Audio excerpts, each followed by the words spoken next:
buenas tardes, buenos días, buenas noches. No sé en qué momento cada uno de ustedes está viendo esta filmación.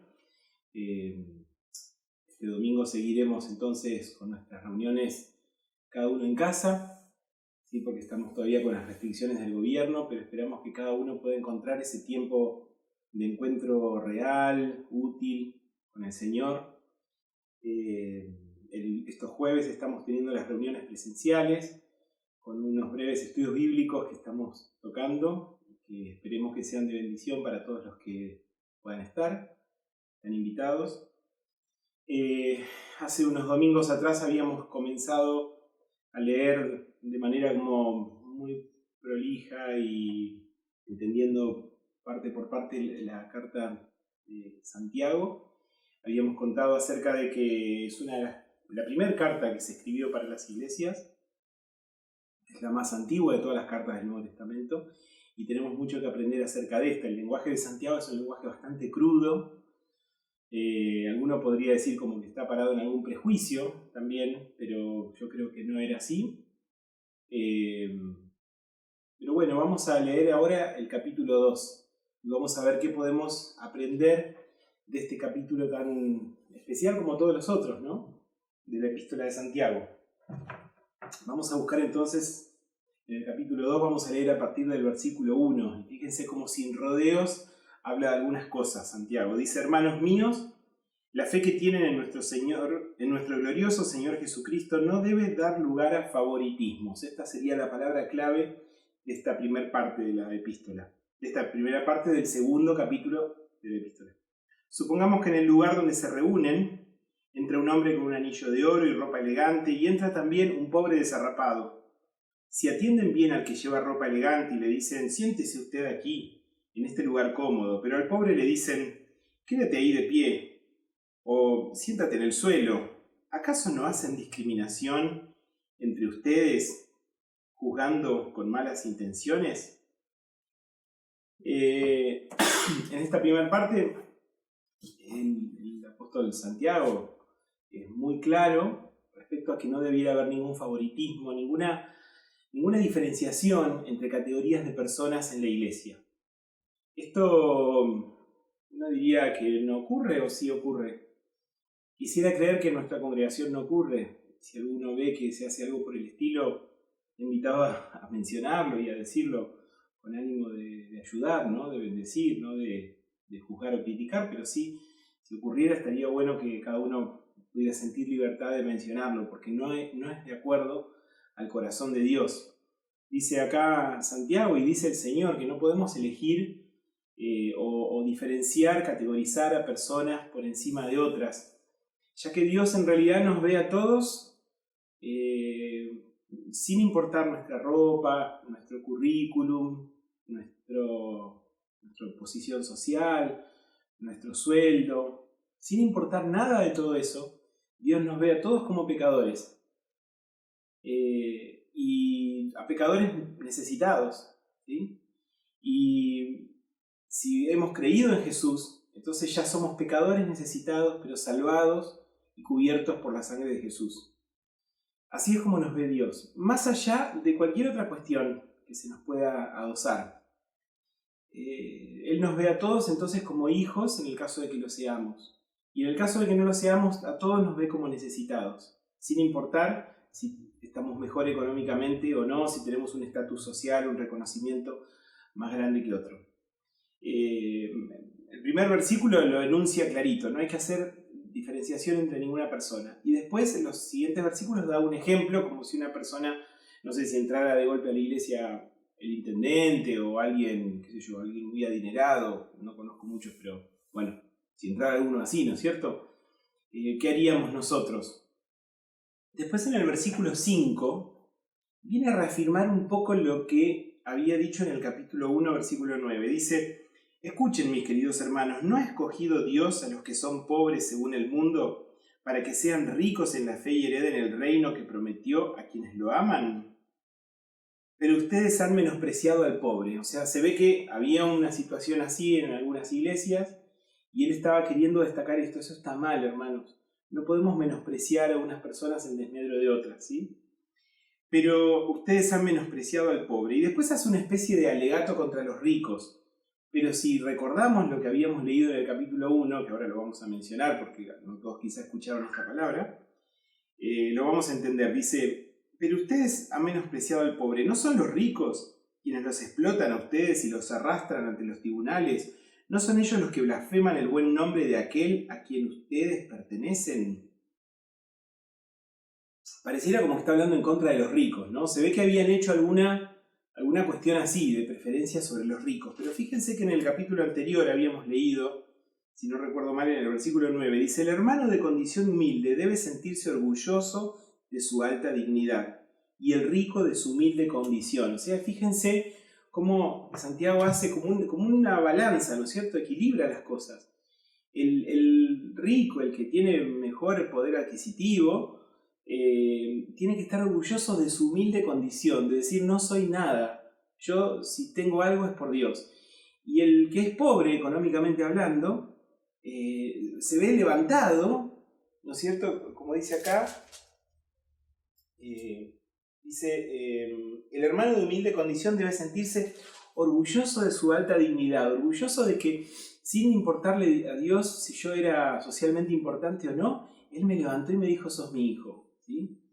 Entonces Dios regula esa cosa y acá Santiago en un principio pareciera como que él habla mal de los ricos. Yo no sé bien cuál era la situación que estaría ocurriendo en el lugar donde estaban leyendo las cartas, la carta esta, pero evidentemente había alguna cuestión de preferencia por la gente adinerada, lo cual está muy claro que Dios no lo quiere, ¿no es cierto? Pero guarda que se ha hecho alguna lectura así en muchas iglesias. Hay institutos bíblicos que hacen un énfasis muy fuerte en esta cuestión contra los ricos, contra la propiedad privada, una visión un poco socialista, digamos, de la vida, tratando de pensar como que el cristianismo fue una especie de socialismo primitivo, cuando no fue así. Se hacen referencias muchas veces a ver si yo lo tenía anotado por acá, el capítulo 4, ahí está el capítulo 4 de Hechos, donde habla, en Hechos 4, dice, todos los creyentes eran de un solo sentir y pensar, nadie consideraba suya ninguna de sus posesiones, sino que las compartían. ¿Era un socialismo primitivo esto? No, simplemente lo que dice es que nadie consideraba suyas. O sea, es como si yo considero que como mi auto es mío, entonces salí de mi auto porque es mío.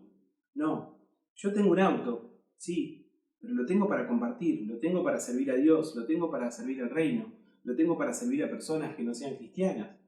No es mío para mí.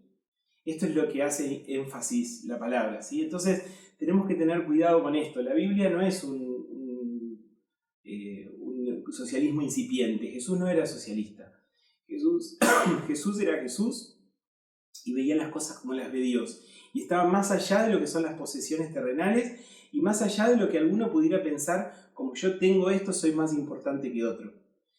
También guarda, ¿no es cierto?, que a veces podemos como acomodarnos en una visión negativa de todo eso y tener bronca y tener resentimiento contra las personas que puedan tener un poder adquisitivo mayor. Esas son todas visiones sociales de las cosas que no son de la Biblia. La Biblia no hace esas distinciones. En la palabra de Dios se cuenta que había personas de posiciones influyentes, había en el cristianismo de las primeras iglesias, había senadores o gente de la familia de los senadores, de la gente importante, digamos así, dentro del Imperio Romano, ¿no? Y Dios no habla en contra de ellos, ni los apóstoles dicen esas personas no deberían estar en la iglesia. Entonces nosotros tenemos que tener mucho cuidado con esto, ¿sí? Todo el que llega a la iglesia, tenga más dinero, tenga menos dinero, no importa. Dios lo recibe, y si Dios lo recibe, nosotros también debemos hacerlo así. Vamos a leer ahora en el versículo 8. Vuelvo acá, perdón, a ver, tengo que recuperar mi pasaje acá. Versículo 8 dice, hacen muy bien si de veras cumplen la ley suprema de la Escritura, ama a tu prójimo como a ti mismo. Pero si muestran algún favoritismo, pecan y son culpables, pues la misma ley los acusa de ser transgresores. Porque el que cumple con toda la ley, pero falla en un solo punto, ya es culpable de haberla quebrantado toda. Fíjense, por esto es que, digamos, yendo más allá, esto está hablando del favoritismo, de las diferenciaciones entre personas, pero esto va mucho más allá. Y lo que dice la palabra es que en realidad, y por esto nosotros no podemos llegar a salvarnos a nosotros mismos, es porque si pudiéramos cumplir la ley perfecta, la ley completa de Dios, entonces podríamos llegar a ser aceptados como hijos de Dios por nuestras obras. Pero resulta que no podemos. Ninguno de nosotros puede. Después vamos a hablar del tema de las obras. Pero en un principio digamos que nadie puede, porque todos hemos pecado, todos pecamos de una manera u otra, entonces todos quedamos marcados. Acá está diciendo que si cumplimos todo, pero fallamos en una cosa, entonces fallamos en toda la ley. Es como que la ley de Dios o la cumplís toda o la perdiste toda, por más que hagas algunas cosas bien. Dice, porque el que cumple con toda la ley pero falla en un solo punto ya es culpable de haberla quebrantado toda. Pues el que dijo no cometas adulterio también dijo no mates. Si no cometes adulterio pero matas, ya has violado la ley. Porque la idea no es cumplir esto como si vamos tachando ítems de lo que vamos haciendo bien, sino de tener un corazón como el que Dios quiere y actuar nuestra vida entera a la manera que a Dios le gusta. ¿Sí? Dice, hablen y pórtense como quienes han de ser juzgados por la ley que nos da libertad, porque habrá un juicio sin compasión para el que actúe sin compasión. La compasión triunfa en el juicio. No tenemos derecho a darnos permitidos. ¿Qué quiero decir con esto? Si tu vida está bien y estás trabajando en servir a Dios, en obedecerlo, estás buscando hacer las cosas bien, pero hay un rincón de tu vida que está conservando todavía algo que vos sabes que va en contra de lo que Dios dice, estás manchando todo lo otro que haces. Dios mira tu corazón, Dios quiere ver cómo te entregás, cómo nos entregamos a servirlo a Él con alegría y con un corazón íntegro. ¿Sí? Puede ser que cometamos errores, más vale que sí. Pero eso no significa que tengamos actitud terca de retener pecados con nosotros. Si hay algún pecado en tu corazón que estás reteniéndolo, si hay algún permitido que te estás dando, como los que están haciendo dieta, pero cada tanto tienen la posibilidad de comer algo fuera de la dieta. Bueno, si hay algún permitido que te estás dando en tu vida privada, eso no agrada a Dios y está arruinando todas las otras cosas buenas que haces.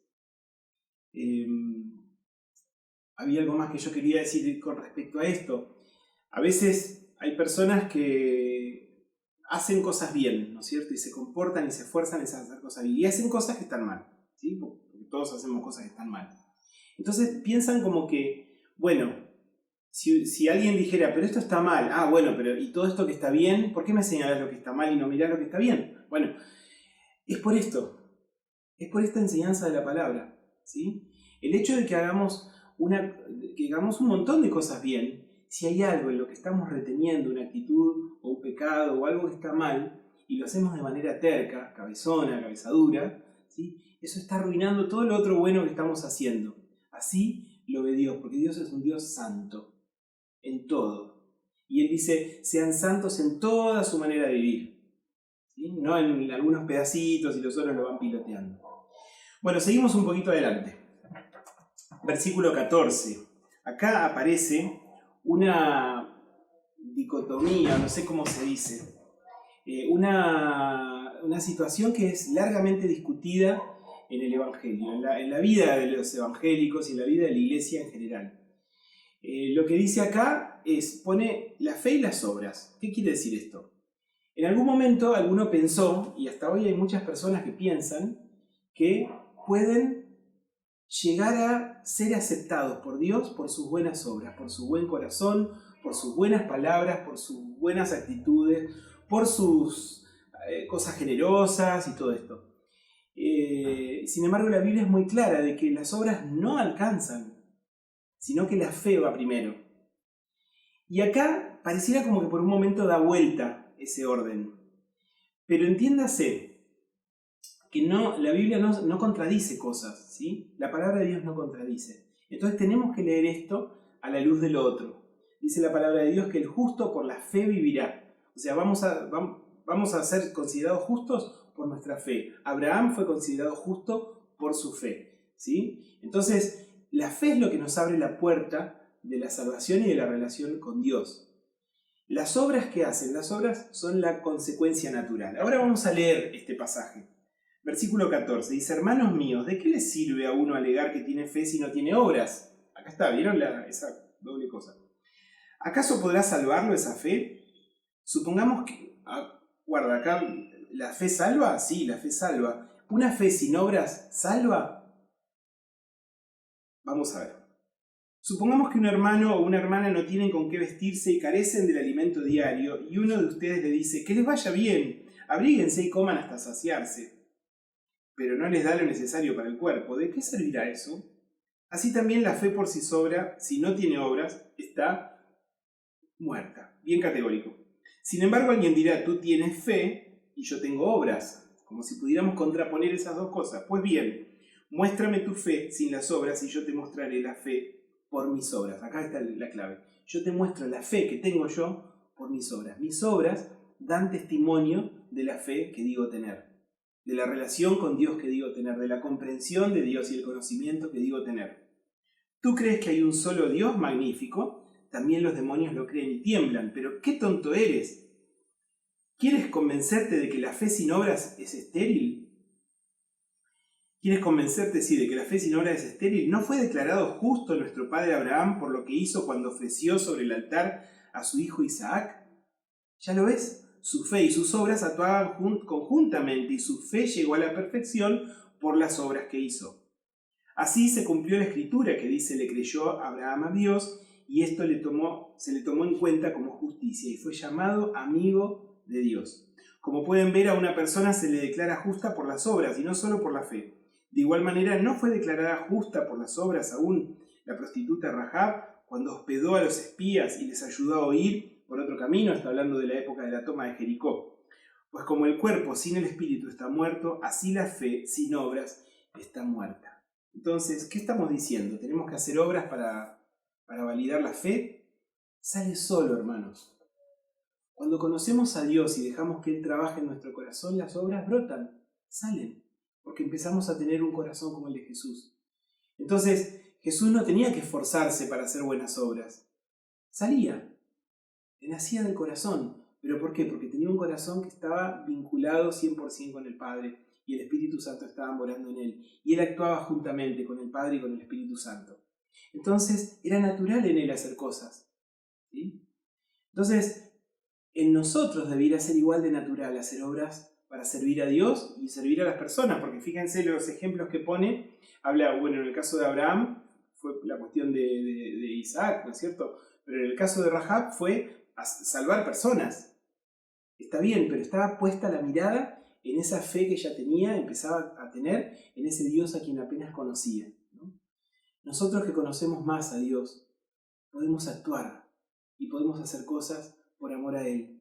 Cosas concretas para servir a nuestros hermanos. Al principio habla de esto, ¿no es cierto? De las obras de amor, de dar a las necesidades de alguien, de cobijar, de alimentar, por amor y por fe. Esas obras son las que dan cuenta de nuestra fe. Entonces, no es que las obras sin fe sirven, no, las obras sin fe son solidaridad, son buenos gestos humanos, pero nada más. Pero cuando las obras van acompañadas de la fe, entonces ahí sí son el combo completo de lo que Dios quiere que hagamos. Entonces, si vos decís que tenés fe, si yo digo que tengo fe, tiene que haber obras que actúen así. Ahora, esa fe tiene un montón de áreas de acción, ¿sí?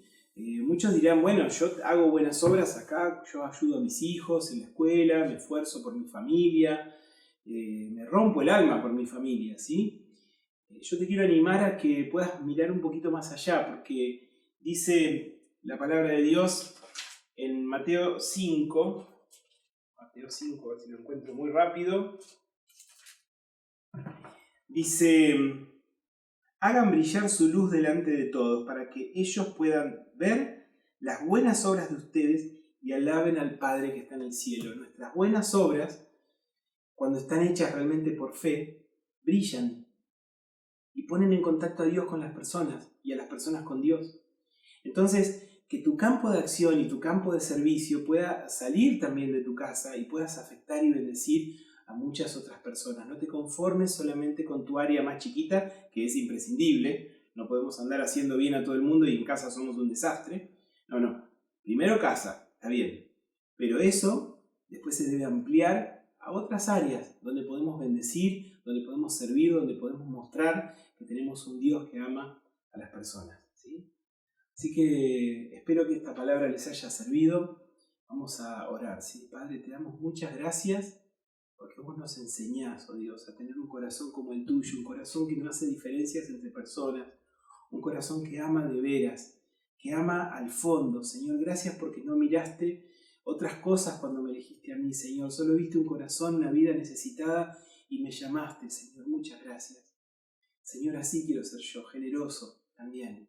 Señor, quiero que mis obras reflejen esa presencia tuya en mi vida. Perdóname por tantas veces que no fue así. Señor, que mis obras solo reflejaron con un corazón egoísta, un corazón terco, un corazón enojón. Señor, yo quiero reflejarte a vos. Señor, que nuestra iglesia pueda reflejarte en sus obras. Señor, te amamos y queremos que se note. Nos ponemos en tus manos, en el nombre de Jesús. Amén. Solo una cosa más, hermanos. El lunes próximo, me estoy recuperando todavía de mi COVID, ¿sí? Todavía tengo un poco de tos, espero que se vaya pronto. El lunes próximo, todas las iglesias Ríos de Vida estamos desafiados a tener un tiempo de oración y ayuno, cada uno en sus casas, pero por temas en común que les vamos a hacer llegar ese mismo día lunes, ¿sí? Cada lunes durante el mes de mayo, y no sé si un poquito más, va a haber una enseñanza de uno de los pastores mayores de la iglesia y sobre un tema específico y un desafío de oración, que espero que todos nos podamos acoplar. Va a ser una bendición que lo hagamos juntos. Nos vemos pronto.